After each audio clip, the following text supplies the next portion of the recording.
I was looking at the hardware requirements for some of the open source models that got released recently, and Mm. honestly, it's genuinely depressing Oh, yeah. It really is. because we live in this like golden age of AI, right? Hmm. The code is open, the weights are out there, but the hardware barrier is it's an absolute fortress. It's basically the can it run crisis Mm, meme of the 2020s, but instead of a video game, it's a synthetic brain. And instead of a gaming PC, you need a server rack that costs as much as a house. right, exactly. We see all these headlines about GPT-3 or Bloom or OPT-175B, and technically, you or I could download Bloom right now, but if you want to actually load that 175 billion parameter model into memory, not even to train it, literally just to run inference, you just hit a brick wall, A memory wall, specific. a massive memory wall. So today, we're doing a deep dive into a paper that I think is one of the most practical yet weirdly philosophical pieces of engineering we've seen in a while. It really bridges that gap nicely. It does. The paper's titled LLM.NTA. 8-bit matrix multiplication for transformers at scale. It's by Tim Detmers, Mike Lewis, Jung Belkada, and Luke Zettelmoyer, published at NeurIPS 2022. Yeah, this is a classic paper for anyone who's looking into model compression. I mean, it is effectively the blueprint for how we fit these massive models onto consumer, or, well, at least prosumer hardware. And that's our mission for today's deep dive. We're going to break down how they managed to shrink the memory footprint of these absolute giants without making them, stupid. Without the brain drain. Right. But before we get to the actual solution, we sort of have to scope the problem.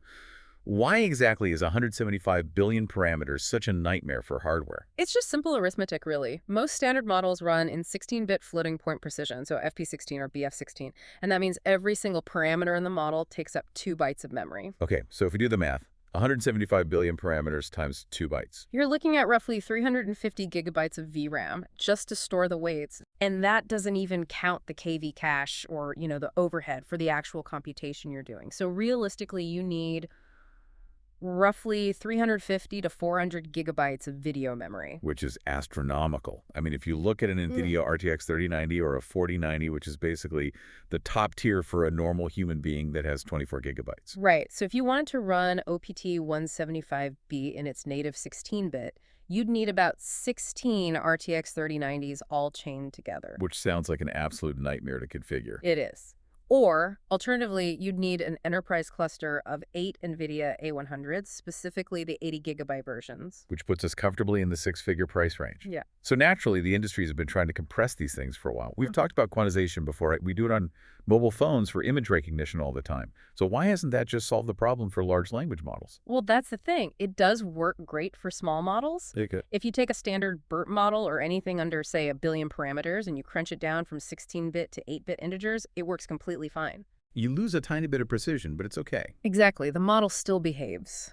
Just to make sure everyone listening is on the same page with the 16-bit to 8-bit thing, we're essentially just reducing the resolution of the numbers, right? Precisely. Think of a 16-bit floating point number like a really high-resolution measuring tape. It can represent incredibly tiny fractions with high precision and very large numbers all in the same calculation. Okay. An 8-bit integer, on the other hand, is much cruder. It's like a ruler with only 256 tick marks total. So you have to map all of your complex data onto just those 256 steps. Which, like you said, usually isn't a huge deal. But the whole premise of this paper is that when you try to do that specifically with massive models, anything over 6.7 billion parameters, something breaks. Yeah, breaks is putting it mildly. The model effectively collapses. The perplexity, which is our measure of how surprised or confused the model is, just shoots through the roof. It starts outputting pure garbage. And this is what I've found so compelling about Detmers and his team's work. They didn't just try to, hack together a quick fix. They actually stopped to ask why. Why does a small model quantize perfectly fine, but a 13 billion parameter model just completely falls apart? Right, and what they discovered is a phenomenon they call emergent outliers. And honestly, this is where the engineering paper accidentally turns into a biology paper. A biology paper? Well, yeah, because they started looking at the hidden states, the actual data flowing through the layers of the transformer to see what was happening. Oh, I see. By hidden states, you mean the internal scratch pad of the AI as it's quote-unquote thinking. Correct. In smaller models, those internal numbers are fairly uniform. They generally stay within a very predictable, tight range.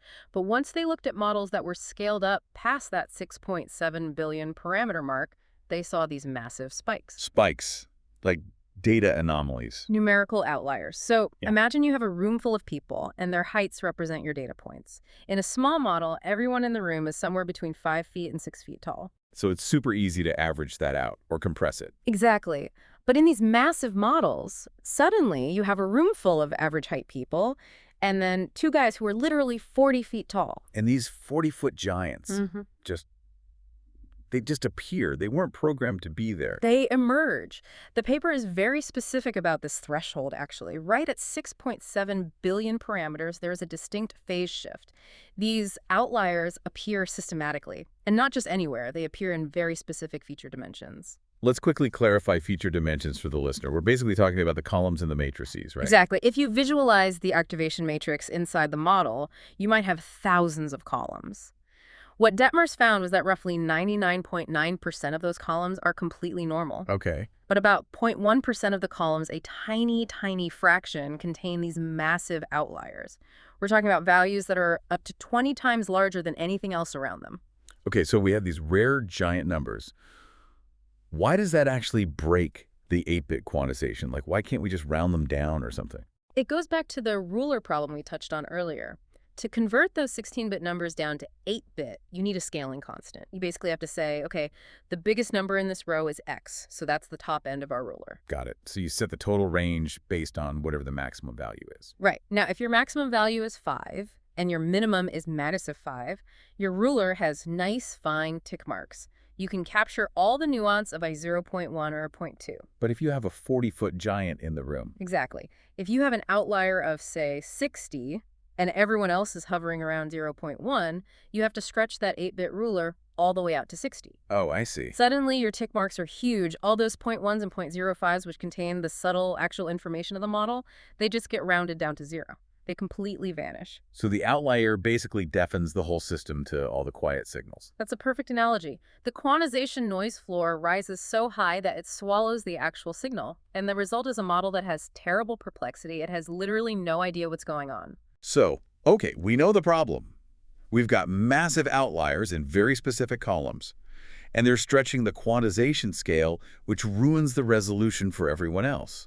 Now, I want to walk through the solution, because the paper essentially proposes a two-part fix. Right.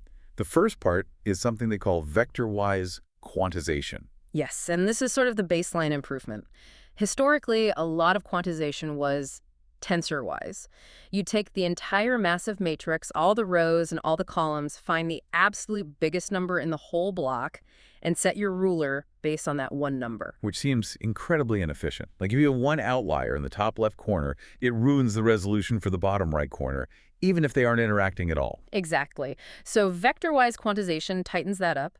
Instead of one global constant for the whole matrix, you define a scaling constant for each row and each column independently. Kind of like giving every single person their own custom ruler, rather than using one giant tape measure for the whole crowd. That's exactly it. And it helps. It helps significantly. For smaller models, that's usually enough to fix any quantization issues. But I'm guessing that's not the end of the story for the giants.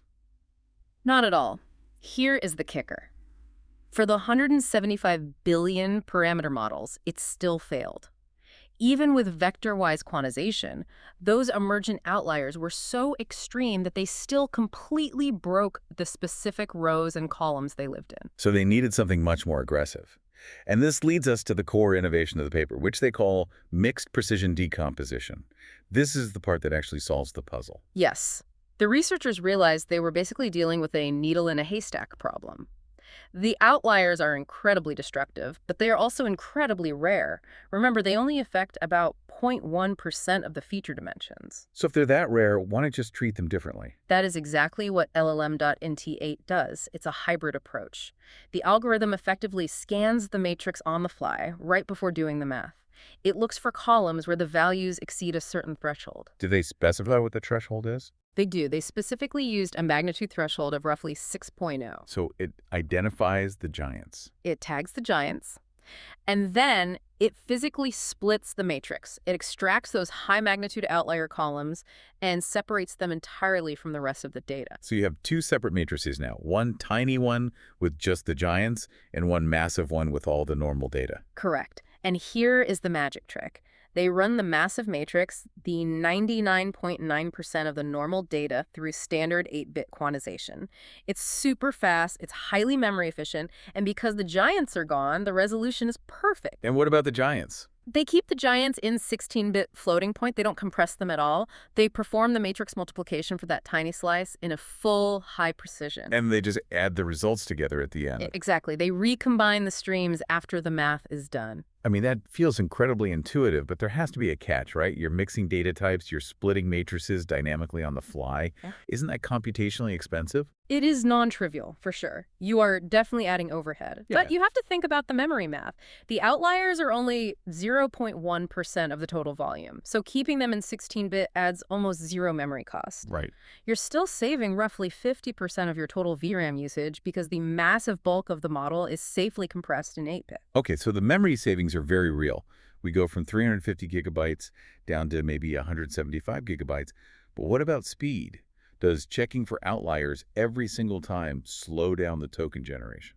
The authors are actually very honest about this in their benchmarks. It is not a free lunch. For smaller models, LLM.int8 is actually slower than standard FP16 inference, simply because the overhead of that decomposition outweighs the math benefits. But if you're running a 6 billion parameter model at home, you don't really need this anyway because you don't have the severe outliers yet. Exactly. This technique is designed for the big leagues. When you get up to 175 billion parameters, the memory bandwidth, basically how fast you can shove data from the VRAM into the compute core, becomes your primary bottleneck. Ah, I see. Because LLM-int8 is moving half as much data through that bottleneck, it can actually be faster than the baseline in some configurations for those huge models. So for the massive models, it's a total win-win.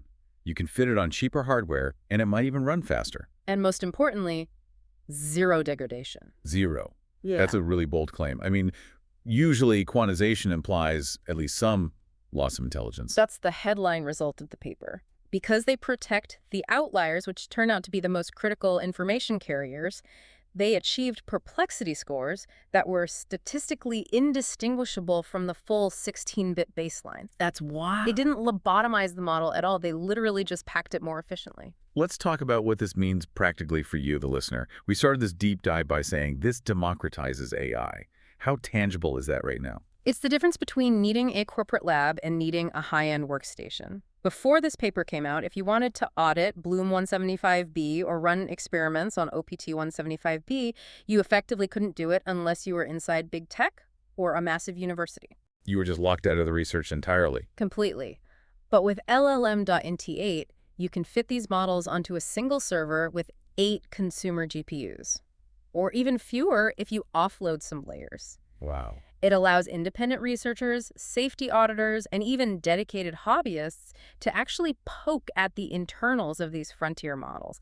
It basically pries open the black box. Which is so crucial because we really can't just trust the companies building them to simply tell us how they work. Precisely. Independent audit requires accessible hardware. I want to circle back to the why again because we kind of glossed over it. But the paper suggests something really profound about why these outliers even exist in the first place. Yeah. You mentioned they appear at 6.7 billion parameters. Why that specific number? What actually changes? This connects deeply to that concept of the phase shift. The researchers found that the emergence of these outliers correlates directly with the model's perplexity dropping. Meaning as it gets smarter. Right. Basically, as the model gets better at prediction, it needs these outliers. It generates them on purpose. Wait, really? So the outliers aren't just inefficient noise. They're an actual feature of the model's intelligence. It certainly appears so. Specifically, they seem to drive the attention mechanism. In a transformer architecture, the softmax function is what decides which words to pay attention to. It's basically a probability distribution. Right, it's the part that says pay 90% attention to the word bank and 10% to the word river. Exactly. But softmax thrives on contrast. It needs big, stark differences in values to make sharp, confident decisions. If all your numbers are small and very similar to each other, the softmax gets blurry. It can't decide what's actually important. Oh, wow. So the model dynamically generates these massive outlier values, these 20x spikes, just to force the softmax to pay attention. That is the leading theory, yes. The outliers act like flags or beacons. They allow the model to make highly specific, confident updates to its internal state. And that's exactly why removing them or rounding them down destroys performance. Because you're taking away its flags. You're effectively taking away the model's ability to focus. That is just fascinating. It really implies that, early on we were trying to compress these models by smoothing them out, but the spikiness was the whole point. Exactly. We were treating the spikes as math errors to be clipped, when really they were the neurological structures of the model's reasoning. Which brings up a massive question about the future. If a phase shift happens at 6.7 billion parameters, where we suddenly get these attention spikes, are there other thresholds? I mean, we're building models right now that are 500 billion, 1 trillion, maybe even 10 trillion parameters. That is exactly the question that keeps researchers up at night. We only found the 6.7 billion outliers because they broke our existing quantization tools. They were loud and destructive to our math. Right. But what about more subtle structures? Yeah, what if at 1 trillion parameters, the model starts encoding information in, I don't know, the frequency of the values rather than the raw magnitude? Or what if we see the emergence of long-term planning structures that just look like random noise to us right now? The paper really hints at this idea that more is different. You don't just get a bigger version of a small model when you scale up. You get a fundamentally different machine with completely new internal physics. And if we blindly apply compression techniques that were designed for the small models onto the big ones, we might be unintentionally deleting those new capabilities. We might be lobotomizing the super right out of the superintelligence. We have to be incredibly careful that our intense desire for hardware efficiency doesn't end up killing the very emergence we're trying to build. So LLM.int8 isn't just a clever memory hack. It's really a lesson in respecting the data. It's a lesson in observation. Detmers and his team didn't force their will on the model. They observed the anomaly, they respected what it was doing, and they built a system that accommodated it. That's just really good science. And it gets us 175 billion parameters on a manageable budget, which I will absolutely take. To wrap this up for you listening, if you're trying to run large models at home, or if you're just following the open source space, look for 8-bit or in-date integration in libraries like Hugging Face. That is literally this paper in action. It's standard practice now, but it required this exact discovery to make it happen. And keep an eye on that 6.7 billion number. It's a great reminder that scaling up isn't just about getting bigger, it's about transformation. I want to leave you with one final thought to mull over. If distinct critical structures like these outliers spontaneously emerge at 6.7 billion parameters just to handle attention, what entirely new alien structures might emerge at 1 trillion parameters that we haven't even built the tools to detect yet? Something to think about. A huge thanks to the research team for this paper, and thank you for breaking it down with me today. Always a pleasure. Keep digging, keep questioning the hardware, and we'll catch you on the next deep dive.